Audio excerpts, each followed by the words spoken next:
ముఖ్యంగా వీర మహిళని పెట్టడానికి స్త్రీ శక్తి నుదుట బొట్టు పెట్టి యుద్ధానికి పంపించకపోతే యుద్ధం గెలవాలి. అలాగే ఏదైనా పని చేయడానికి శుభసూచకంగా ఆడపడుచులు వస్తాయి.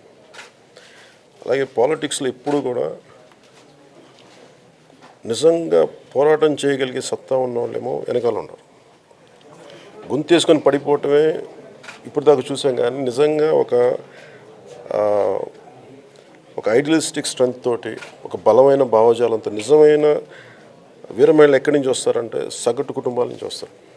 నేను మీ అందరినీ అలా చూస్తాను. మీరు అండగా లేకపోతే జనసేన పార్టీ లేదు. బాధ్యత గల మహిళా నాయకులు, బాధ్యత గల మహిళా శక్తి ఉండాలని కోరుకున్నాం.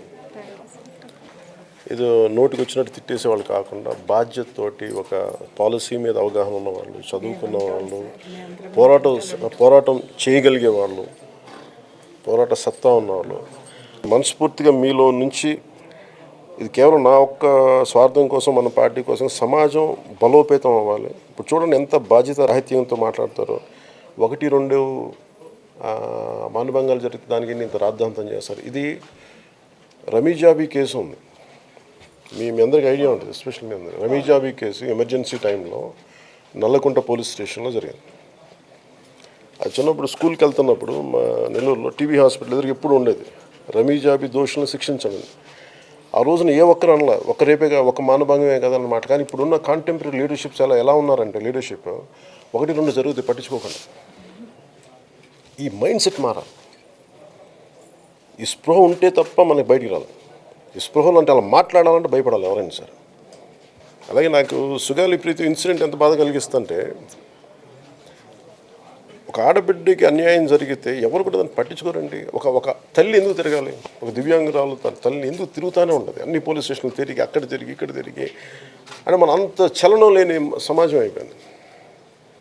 అంటే నాలాంటి కొన్ని నిస్సహాయ స్థితి ఉంటుంది. ఏం చేయగలం మనం అనిపిస్తుంది. అధికారంలో లేవు, పోలీసులు మాటినరు. We all should fight against one individual. అంటే ఒకసారి వ్యవస్థ ఒక థాట్కి మనలో మనం కొట్టుకుంటూ ఉంటే తిట్టుకుంటూ ఉంటే బలహీన పడిపోతాం. నేను చేస్తుంది it's very difficult party building. Very difficult party building. చాలా కష్టమైంది పార్టీ బిల్డింగ్. కానీ నిలబడి అంటే ఈ రోజున అందరూ మాట్లాడుతున్నారు జనసేన గురించి. కానీ ఈ మాట రావడానికి నాకు ఒక 10 సంవత్సరాలు పట్టింది. ఎక్కడ డీవియేట్ అవ్వాల, ఎన్ని తిట్లు పడ్డా ఇంకోటి పడ్డా స్థిరత్వం చాలా అవసరం. లేదు ఇంతమందిని స్ఫూర్తిదాయక మీలాంటి వాళ్ళు బయటికి తీసుకురావాలంటే నాలాంటి వాడు బాగా గట్టి దెబ్బలు తినాలి.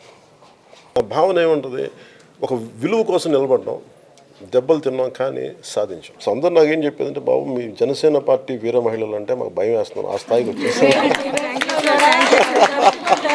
అంటే అందరికి నచ్చింది ఏంటంటే సగటు గృహిణులు బయటకు వచ్చి, విద్యార్థులు బయటకు వచ్చి, అసలు ఎప్పుడు వాళ్ళని చూడగానే వీళ్ళు రాజకీయం చేసే వ్యక్తులు కాదు, వీళ్ళు ఇంత మాట్లాడుతున్నారంటే ఆ స్ఫూర్తి నిజంగా మనస్ఫూర్తిగా చేతులు ఎత్తి మీ అందరికీ పేరు